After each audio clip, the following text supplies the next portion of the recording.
Сәлеметсіздер ме оқушылар? Бүгінгі сабағымыздың тақырыбы жәндіктердің айтысы. Мақсаты жәндіктердің тіршілігі туралы оқу, болымсыз мағынадағы сөздерді қолданып үйрену. Ребята, тема сегодняшнего урока – спор насекомых. Сегодня будем говорить о жизни и существовании насекомых, а также пройдем слова в неопределенной форме. Бүгінгі өтетін жаңа сөздерді сурет арқылы оқимыз, қайталаймыз және есте сақтаймыз. Құмырсқа – муравей, қаңқыз – божья коровка, ара – аса, шыбын – муха, маса – комар және көбелек – это бабочка. Қайталайық. Құмырсқа, қаңқыз, ара, шыбын, маса және көбелек. Жақсы балалар, тағы бір оқып, есте сақтаңыз. Әрі қарай. Ребята, если вы прочитали и запомнили, теперь давайте по новым словам с вами разгадаем загадку. Бірінші тапсырма жұмбақтардың шешуін тап. Қызыл түсті домалақ, арқасы дара, қара дақ. Бірінші жұмбақ. Это первая загадка. Попробуйте перевести и отгадать. Екінші, гүлден ұшып гүлге қонады, гүл бақшам гүлге толады. Үшінші, ұшады, қонады, гүлдердің қонағы, қысыңда көрінбей, жазыңда болады. Және төртінші, екі басы жұдырықтай, ортасы қылдырықтай. Приостановите видео, переведите, попробуйте отгадать.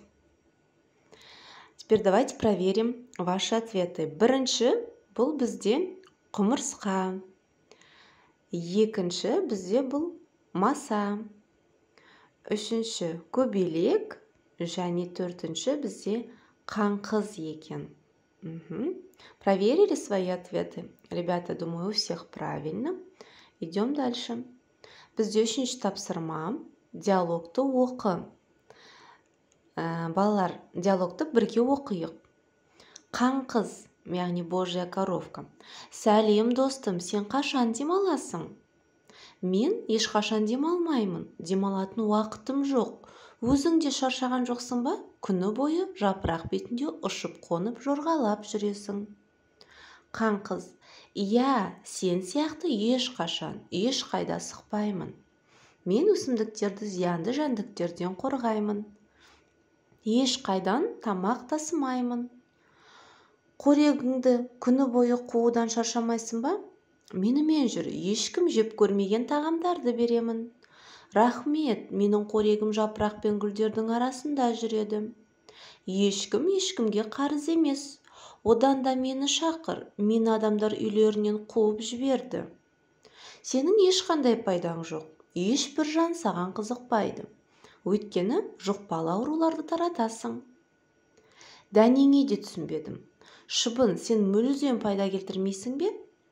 Менің пайдам сол, ешқашан жануар мен адамдарды шақпайтындығым.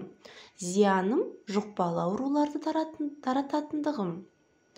Шыбын, ешкімнен ешнәрсе үйренгің келмей ме? Сөйлесіп тұра алмаймын, еш уақытым жоқ. Шыбын, еңбекқор болғың келсе, маған кел. Ешкім қарсы емес шығар, мен кете берейін. Ойланып көрейін.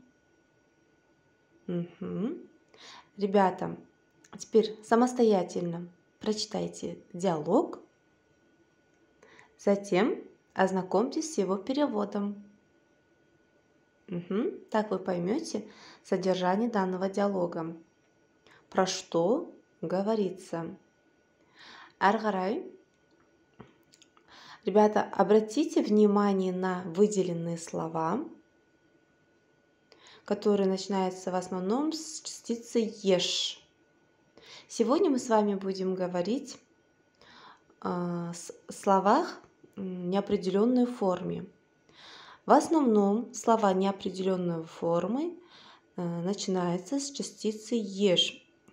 Они бывают двух видов, которые пишутся вместе и которые пишутся раздельно.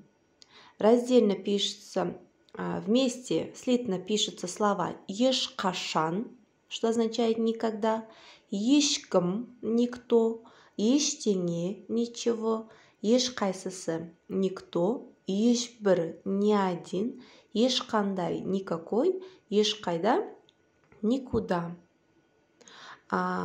Раздельно пишут слова еш адам никто, еш уақыт никогда, және еш жан ни одна душа. Как вы заметили, то есть корень еш это как бы в переводе ни, то есть означает неопределенность. Если вам понятно правило, давайте по нему выполним следующее задание. Төртінші тапсырма, сөйлемдегі бос орынға кестедегі сөздерді қойып жаз. Вместо многоточия поставьте слова, которые мы с вами только что говорили по грамматике. То есть неопределенное слово с частицей еш. Для этого вам придется перевести предложение, затем поставить подходящее слово. Выполненное задание вы отправляете своему учителю. Ендігі сабағымыз аяқталды. Сау болыңыз.